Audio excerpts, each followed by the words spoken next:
Buddha Basava Ambedkar D Devaraja Arasu ಅವರ ಪರಿಕಲ್ಪನೆಯ ಆಸೆಗಳನ್ನು ಈಡೇರಿಸಬೇಕು ಅನ್ನೋ ಉದ್ದೇಶವನ್ನು ಇಟ್ಕೊಂಡು ನಾವು ಸುಮಾರು 6 ತಿಂಗಳ ಹಿಂದೆ ಕರ್ನಾಟಕ ರಾಜ್ಯ ಅಹಿಂದ ಘಟಕವನ್ನು ಸ್ಥಾಪನೆ ಮಾಡಿ ಈ ಅಹಿಂದ ಸಂಘಟನೆಯನ್ನು ಇಡೀ ರಾಜ್ಯ ವ್ಯಾಪ್ತಿ ವಿಸ್ತಾರ ಮಾಡಬೇಕು ಅನ್ನೋ ಉದ್ದೇಶವನ್ನು ಇಟ್ಕೊಂಡು ಹಲವಾರು ಸಭೆಗಳನ್ನು ಮಾಡಿ ನಂತರ ನಮ್ಮ ಆಡಳಿತ ಮಂಡಳಿಯ ಎಲ್ಲ ಸದಸ್ಯರ ಒಪ್ಪಿಗೆ ಮೇರೆಗೆ ರಾಜ್ಯದಲ್ಲಿ ಅಹಿಂದ ಘಟಕದ ಮಹಿಳಾ ಘಟಕವನ್ನು ಮಾಡಬೇಕು ಅನ್ನೋ ಎಲ್ಲರ ತೀರ್ಮಾನದಂತೆ ಕಳೆದ ಸಭೆಯಲ್ಲಿ ತೀರ್ಮಾನ ಕೈಗೊಂಡು ರಾಜ್ಯ ಮಟ್ಟದ ಮಹಿಳಾ ಘಟಕವನ್ನು ಸ್ಥಾಪನೆ ಮಾಡಿದ್ದೇವೆ. ಈ ರಾಜ್ಯ ಮಹಿಳಾ ಘಟಕದ ಪ್ರಮುಖ ಉದ್ದೇಶ ರಾಜ್ಯದಲ್ಲಿ ಶೋಷಣೆಗೆ ಒಳಗಾದಂಥ ಮಹಿಳೆಯರಿಗೆ ರಕ್ಷಣೆಯನ್ನು ನೀಡುವಂಥ ಕೆಲಸವನ್ನು ಮಾಡಬೇಕು. ಅನ್ಯಾಯಕ್ಕೊಳಗಾದಂಥ ಮಹಿಳೆಯರಿಗೆ ನ್ಯಾಯವನ್ನು ಒದಗಿಸ್ಕೊಡ್ಬೇಕು ಅನ್ನೋ ಉದ್ದೇಶವನ್ನು ಇಟ್ಕೊಂಡು ಮಹಿಳಾ ಘಟಕವನ್ನು ಸ್ಥಾಪನೆ ಮಾಡಿದ್ದೀವಿ. ಅದರಲ್ಲೂ ವಿಶೇಷವಾಗಿ ಎಲ್ಲ ಸುಮಾರು 34 ಸಮುದಾಯದವರು ಸೇರಿ ಈ ಸಂಘಟನೆಯನ್ನು ಮಾಡಿ ನಂತರ ಕಳೆದ ಸಭೆಯಲ್ಲಿ ಒಂದು ಸುಮಾರು ಮಹಿಳಾ ಸದಸ್ಯರು ಭಾಗವಹಿಸಿದರು. ಆ ಸಭೆಯಲ್ಲಿ ಎಲ್ಲರ ಒಪ್ಪಿಗೆ ಮೇರೆಗೆ ಗೀತಾ MN ಅವರನ್ನು ರಾಜ್ಯ ಮಹಿಳಾ ಘಟಕದ ಅಧ್ಯಕ್ಷರನ್ನಾಗಿ ನೇಮಕ ಮಾಡಿದ್ದೀವಿ. ಅವರು ಮುಂದಿನ ದಿನಗಳಲ್ಲಿ ಈ ಸಂಘಟನೆಯನ್ನು ರಾಜ್ಯ ವ್ಯಾಪ್ತಿ ಒಂದು ಮಾದರಿ ಸಂಘಟನೆಯನ್ನಾಗಿ ಮಾಡಿ ಶೋಷಿತರಿಗೆ ನ್ಯಾಯವನ್ನು ನೀಡುವಂಥ ನಿಟ್ಟಿನಲ್ಲಿ ಮಹಿಳಾ ಘಟಕ ಕೆಲಸವನ್ನು ನಿರ್ವಹಿಸಲಿ ಅಂತ ನಾನು ಆಶಾಭಾವನೆಯನ್ನು ವ್ಯಕ್ತಪಡಿಸ್ತೀನಿ. ಏನು ಆಡಳಿತ ಮಂಡಳಿಯನ್ನು ವಿಸ್ತರಣೆ ಮಾಡಬೇಕು ಅನ್ನೋ ಉದ್ದೇಶ ಇಟ್ಕೊಂಡು ನಮ್ಮ ಮಂಜುನಾಥ್ ಅವ್ರನ್ನ ರಾಜ್ಯ ಪ್ರಧಾನ ಕಾರ್ಯದರ್ಶಿಯನ್ನಾಗಿ ಆಯ್ಕೆ ಮಾಡಿದ್ದೀವಿ. ಜೊತೆಗೆ ನಮ್ಮ ನಂಜಪ್ಪ ಅವರು ಸುಮಾರು 30-40 ವರ್ಷಗಳಿಂದ ಹೋರಾಟ ಮಾಡ್ಕೊಬಂದಿರೋರು, ಅವ್ರನ್ನ ಮೈಸೂರು ನಗರ ಅಧ್ಯಕ್ಷರಾಗಿ ಆಯ್ಕೆ ಮಾಡಿದ್ದೀವಿ. ಮಹೇಶ್ ಅವರು ಕೂಡ ಹಲವಾರು ಸಂಘಟನೆಗಳಲ್ಲಿ ಕೆಲಸ ಮಾಡ್ಕೊಬಂದಿದ್ದಾರೆ. ಅವರ ಶಕ್ತಿಯನ್ನು ನೋಡಿ ನಮ್ಮ ಸಂಘಟನೆಯಲ್ಲೂ ಬಳಸ್ಕೋಬೇಕು ಅನ್ನೋ ಉದ್ದೇಶವನ್ನು ಇಟ್ಕೊಂಡು ರಾಜ್ಯ ಸಂಘಟನಾ ಕಾರ್ಯದರ್ಶಿಯನ್ನಾಗಿ ಅವ್ರನ್ನೂ ಕೂಡ ನೇಮಕ ಮಾಡಿದ್ದೀವಿ. ಕೇಶವ್ ಅವರು ನಮ್ಮ ಆಡಳಿತ ಮಂಡಳಿಯಲ್ಲಿ ಆಲ್ರೆಡಿ ಇದ್ದಾರೆ ಖಜಾಂಚಿಯಾಗಿ. ಓಕೆ, ನಮಸ್ತೆ. ಈ ಅಹಿಂದ ಒಕ್ಕೂಟದಿಂದ ಏನು ನನಗೊಂದು ರಾಜ್ಯದ ಅಧ್ಯಕ್ಷರು ಪೋಸ್ಟ್ ಕೊಟ್ಟಿದ್ದಾರೆ. ನಮ್ಮ ದೇವಪ್ಪ ನಾಯಕರು, ರಾಜ್ಯದ ಅಧ್ಯಕ್ಷರು ದೇವಪ್ಪ ನಾಯಕರು ನನಗೆ ಅದೇನೋ ಒಂದು ಜವಾಬ್ದಾರಿಯನ್ನು ವಹಿಸಿದ್ದಾರೆ. ಅದನ್ನ ಖಂಡಿತವಾಗಿ ನಾನು ಅದನ್ನು ವಹಿಸ್ಕೊಂಡು ಹೋಗ್ತೀನಿ. ಈ ಅಹಿಂದ ಒಕ್ಕೂಟ ಅನ್ನೋ ಒಂದು ಏನಿದೆ ಈ ಒಂದು ಘಟಕ, ಅದನ್ನು ನಾನು ದೊಡ್ಡ ಮಟ್ಟಕ್ಕೆ ನಾನು ಬೆಳೆಸಬೇಕು. ಎಲ್ಲಿ ಅನ್ಯಾಯ ಆಗುತ್ತಾ ಇದೆ, ಎಲ್ಲಿ ಅನ್ಯಾಯ ಆಗುತ್ತೆ, ಯಾವುದೇ ಒಂದು ಅನ್ಯಾಯ ಆಗೋ ಒಂದು ಸ್ಥಳದಲ್ಲಿ ನಮ್ಮ ಅಹಿಂದ ಒಕ್ಕೂಟದ ನಮ್ಮ ಮಹಿಳಾ ವಿಂಗ್ಸು ಇರ್ತೀವಿ. ನಾವು ಇಲ್ಲಿ ನಮ್ಮ ರಾಜ್ಯದ ಅಧ್ಯಕ್ಷರು ನಾವು ಎಲ್ಲ ಸೇರಿಕೊಂಡು ಈ ಅಹಿಂದ ಒಕ್ಕೂಟನ ಒಂದು ದೊಡ್ಡ ಮಟ್ಟಕ್ಕೆ ನಾವು ಬೆಳೆಸಬೇಕು ಅನ್ನೋ ಒಂದು ನಮ್ಮಲ್ಲೊಂದು ಕಾನ್ಸೆಪ್ಟ್ ಇದೆ. ಹಾಗಾಗಿ ನಿಮಗೆಲ್ಲ ಇವ್ರು ನಮ್ಗಳೆಲ್ಲರ ಸಪೋರ್ಟು ನಮ್ಮ ಜೊತೆ ಇರ್ತಾರೆ ಅಂತ ಅಂದ್ಕೊಂಡು ನಮ್ಗೆ ಅದೇನು ಜವಾಬ್ದಾರಿ ಕೊಟ್ಟಿದ್ದಾರೆ ನಮ್ಮ ರಾಜ್ಯದ ಅಧ್ಯಕ್ಷರು ದೇವಪ್ಪ ನಾಯಕರು, ಅದನ್ನು ನಿಭಾಯಿಸ್ಕೊಂಡು ನಾವು ಒಂದು ದೊಡ್ಡ ಮಟ್ಟಕ್ಕೆ ನಾವು ಬೆಳೆಸ್ತೀವಿ, ನಾವು ತೋರಿಸ್ತೀವಿ ಅನ್ನೋದನ್ನ ನಾವು ಇಷ್ಟಪಡ್ತೀವಿ.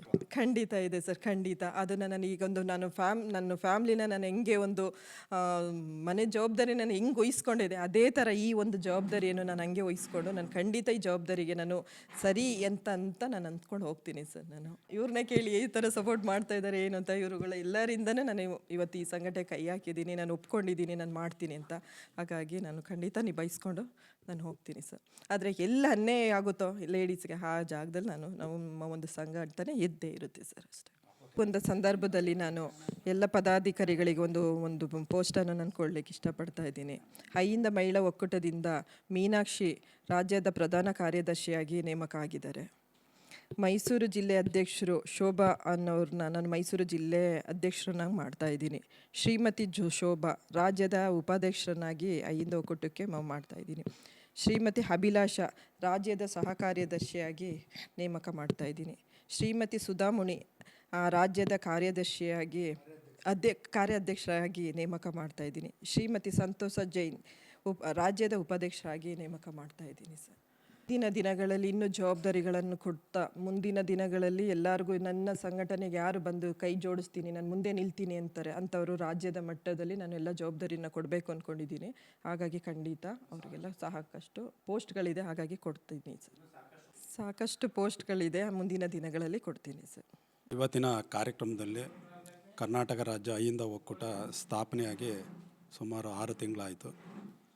ನಮ್ಮ ರಾಜ್ಯಾಧ್ಯಕ್ಷರಾದಂಥ ದೇವಪ್ಪ ನಾಯ್ಕರವರು ನಮಗೆಲ್ಲ ಆಹ್ವಾನಿಸಿದರು. ನಾವು ಸಂಘ ಸಂಸ್ಥೆಯಲ್ಲಿ 25-30 ವರ್ಷಗಳಿಂದ ಸತತವಾಗಿ ಕೆಲಸ ಮಾಡ್ಕೊಂಡು ಬಂದಿದ್ದೀವಿ. ಈಗ ನಮಗೆ ಒಂದು ಅಹಿಂದ ಒಕ್ಕೂಟ ಆಗಬೇಕು ಅಂತ ಭಾರಿ ಕನಸು ಕಾಣ್ತಾಯಿತ್ತು. ಇವತ್ತು ಅದು ಸ್ಥಾಪನೆ ಆಗಿದೆ. ಈಗ ನಾವು ಅಹಿಂದ ಒಕ್ಕೂಟದ ಉದ್ದೇಶಗಳೇನಪ್ಪ ಅಂತಂದರೆ, ನಾವೆಲ್ಲ ಹಿಂದುಳಿದ ವರ್ಗದವರು, SC ST ಸಮಾಜದವರು ನಾವು ತುಳಿತಕ್ಕೆ ಒಳಗಾಗಿದ್ದೀವಿ. ಅದರಿಂದ ನಾವು ರಾಜಕೀಯವಾಗಿ ಮೇಲೆ ಬರಬೇಕು ಅಂತ ಹೇಳಿ ನಾನು ಒಂದು ಆಸೆ ಇಟ್ಕೊಂಡು ಈ ವೇದಿಕೆಗೆ ನಾನು ಸೇರ್ಪಡೆಯಾಗಿದ್ದೀನಿ.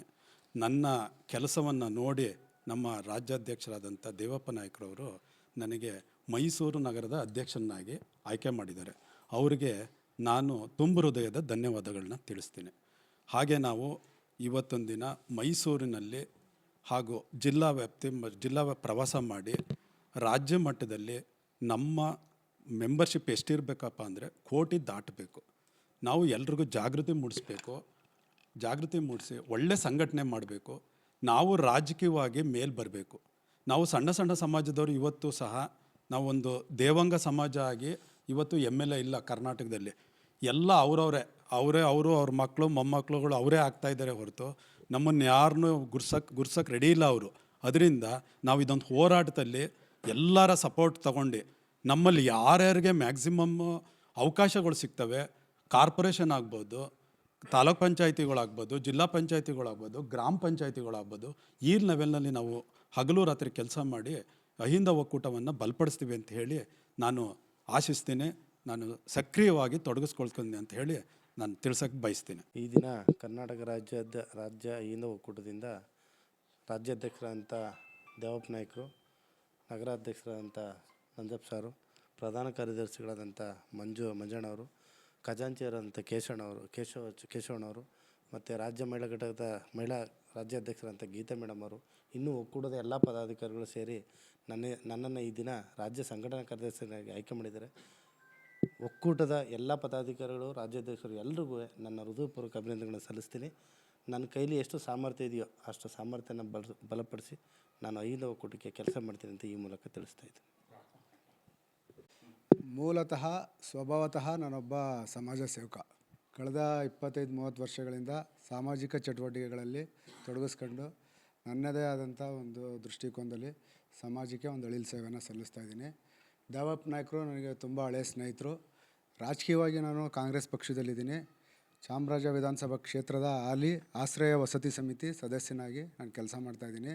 ನಮ್ಮ ಕ್ಷೇತ್ರದ ಜನಪ್ರಿಯ ಶಾಸಕರಾದಂತಹ ಸನ್ಮಾನ್ಯ ಶ್ರೀ ಕೆ ಹರೀಶ್ ಗೌಡರು ನನ್ನ ಮೇಲೆ ಭರವಸೆ ಇಟ್ಟು, ಪ್ರೀತಿ ವಿಶ್ವಾಸ ಇಟ್ಟು ನನಗೆ ಒಂದು ಸ್ಥಾನನ ಕಲ್ಪಿಸ್ಕೊಟ್ಟಿದ್ದಾರೆ. ನಮಗೆ ಸಂಘಟನೆ ಭಾಳ ಮುಖ್ಯ. ಯಾಕೆಂದರೆ ಮುಂದಿನ ದಿನಮಾನಗಳಲ್ಲಿ ನಮ್ಮ ಶಾಸಕರಿಗೂ ನಾವು ಕೈ ಬಲಪಡಿಸ್ಬೇಕಾಗಿದೆ. ಮತ್ತು ಈ ಅಹಿಂದ ಸಿದ್ಧಾಂತಗಳನ್ನ ಒಪ್ಕೊಳ್ತಕ್ಕಂತಹ ಯಾವುದೇ ನಾಯಕರಿದ್ದರೂ ಕೂಡ ಅವ್ರಿಗೆ ನಾವು ಕೈ ಬಲಪಡಿಸ್ಬೇಕಾಗಿದೆ. ಈ ರಾಜ್ಯದ ಮುಖ್ಯಮಂತ್ರಿಗಳು ಕೂಡ ಅಹಿಂದ ಸಂಘಟನೆ ಮುಖೇನ 2 ಬಾರಿ ಮುಖ್ಯಮಂತ್ರಿಗಳಾಗಿದ್ದಾರೆ. ಹಾಗಾಗಿ ನಮಗೆ ಅಹಿಂದ ವರ್ಗಗಳ ಒಂದು ಬೆಳವಣಿಗೆ ಮತ್ತು ಅವರ ಒಂದು ಅಭಿವೃದ್ಧಿನೇ ನಮಗೆ ಮೂಲ ಮಂತ್ರ, ಒಂದು ದೊಡ್ಡ ಕನಸು ಕೂಡ. ಹಾಗಾಗಿ ಏನು ನಮ್ಮ ಸ್ನೇಹಿತರುಗಳೆಲ್ಲ ಮಾತನಾಡಿದ್ರು, ಅದಕ್ಕೆ ಪೂರಕವಾಗಿ ನಾವು ಕೂಡ ಕೆಲಸ ಮಾಡ್ತಾಯಿದ್ದೀವಿ. ನಮ್ಮ ಒಂದು ಇತಿಮಿತಿಯೊಳಗೆ ಈ ರಾಜ್ಯದಲ್ಲಿ ತಳಮಟ್ಟದ ಒಂದು ಸಮುದಾಯವನ್ನು ಸಂಘಟಿಸಿ ಧ್ವನಿ ಇಲ್ದಿರೋ ಸಮಾಜಕ್ಕೆ ಧ್ವನಿ ಕೊಡಬೇಕು ಅಂತಕ್ಕಂಥ ನಿಟ್ಟಿನಲ್ಲಿ ನಾವು ಈ ಒಂದು ಸಂಘಟನೆನ ಹುಟ್ಟಾಕಿದ್ದೀವಿ. ನಮ್ಮ ರಾಜ್ಯಾಧ್ಯಕ್ಷರು ಹೇಳಿದಾಗೆ ಇದು ಯಾವುದೇ ಒಂದು ಪಕ್ಷಕ್ಕೆ ಸೀಮಿತವಾದಂಥ ಸಂಘಟನೆ ಅಲ್ಲ, ಯಾವುದೇ ಒಂದು ಜನವರ್ಗಕ್ಕಾಗಲಿ ಯಾವುದೇ ಒಂದು ಧರ್ಮಕ್ಕಾಗಲಿ ಇದು ಸೀಮಿತವಾದಂಥ ಸಂಘಟನೆ ಅಲ್ಲ. ಇದು ಸಂವಿಧಾನದ ಆಶಯಗಳನ್ನ ಎತ್ತಿಡಿತಕ್ಕಂಥ ಒಂದು ಸಂಘಟನೆ ಆಗಿದೆ. ಮತ್ತು ಅದಕ್ಕೆ ಪೂರಕವಾಗಿ ಕೆಲಸ ಕೂಡ ಮಾಡ್ತಾಯಿದೆ. ಅಂಥ ಒಂದು ಕಟ್ಟುವಂಥ ಮನಸ್ಥಿತಿ ಇರತಕ್ಕಂಥವ್ರನ್ನ ನಾವು ಈ ಒಂದು ಸಂಘಟನೆಗೆ ಹೃದಯ ತುಂಬಿ ಸ್ವಾಗತಿಸ್ತಾ ಇದ್ದೀವಿ. ಈಗ ಒಂದು ಖುಷಿ ಪಡೋಂಥ ವಿಚಾರ ಏನಪ್ಪ ಅಂದರೆ, ಈ ಒಂದು ರಾಜ್ಯ ಅಹಿಂದ ಘಟಕದ ಒಂದು ಸಂಘಟನೆಯಲ್ಲಿ ಮಹಿಳಾ ಘಟಕನೂ ಕೂಡ ಪ್ರಾರಂಭ ಮಾಡಬೇಕು. ಮಹಿಳೆಯರಿಗೆ ಸ್ತ್ರೀ ಸಮಾನತೆ, ಸ್ತ್ರೀ ಸ್ವಾತಂತ್ರ್ಯ ಮತ್ತು ಸ್ತ್ರೀ ಶಕ್ತಿ ಸಬಲೀಕರಣ ಆಗಬೇಕು ಅನ್ನೋಂಥ ನಿಟ್ಟಿನಲ್ಲಿ ಅತ್ಯಂತ ಉತ್ಸುಕತೆ ಇರತಕ್ಕಂತಹ ಗೀತಾ ಮೇಡಮ್ ಅವ್ರನ್ನ ಈ ಒಂದು ಸಂಘಟನೆಗೆ ರಾಜ್ಯಾಧ್ಯಕ್ಷರಾಗಿ ಆಯ್ಕೆ ಮಾಡಿದ್ದಾರೆ. ಅತ್ಯಂತ ಸಮಯೋಚಿತವಾದಂಥ ಒಂದು ನಿರ್ಧಾರ ಅಂತೇಳಿ ನಾನಾದರೂ ಕೂಡ ಭಾವಿಸ್ತೀನಿ. ಅವರು ತುಂಬ ಅಚ್ಚುಕಟ್ಟಾಗಿ ಒಂದು ಸಂಘಟನೆನ ನಿಭಾಯಿಸ್ತಾರೆ. ಮುಂದಿನ ದಿನಮಾನಗಳಲ್ಲಿ ನೊಂದಂಥ ಮಹಿಳೆಯರಿಗೆ ಧ್ವನಿಯಾಗಿ ಅವ್ರು ನಿಲ್ತಾರೆ, ಅವ್ರಿಗೆ ಶಕ್ತಿ ತುಂಬಂಥ ಕೆಲಸನೂ ಕೂಡ ಮಾಡ್ತಾರೆ ಅಂತಕ್ಕಂಥ ಒಂದು ಆಶಾಭಾವನೆಯಿಂದ ನಾವು ಕೂಡ ಈ ದಿನ ಈ ಒಂದು ಸಭೆಯಲ್ಲಿ ಭಾಗವಹಿಸಿ ಅವ್ರಿಗೆ ಅಭಿನಂದನೆಯನ್ನು ಸಲ್ಲಿಸಿದ್ದೀವಿ. ಈ ಒಂದು ಮಾಧ್ಯಮದ ಮುಖ್ಯನ ನಾನು ಶುಭ ಹಾರೈಸ್ತೀನಿ ಅವರಿಗೆ. ಮುಂದಿನ ದಿನಮಾನಗಳಲ್ಲಿ ಎಲ್ಲ ವರ್ಗದ ಜನರಿಗೆ ಸಾಮಾಜಿಕ ನ್ಯಾಯ ಸಿಗಬೇಕು, ಅದಕ್ಕೆ ಈ ಒಂದು ಸಂಘಟನೆ ವೇದಿಕೆ ಆಗಬೇಕು, ಧ್ವನಿ ಆಗಬೇಕು ಅನ್ನೋದು ನನ್ನ ಆಶಯ.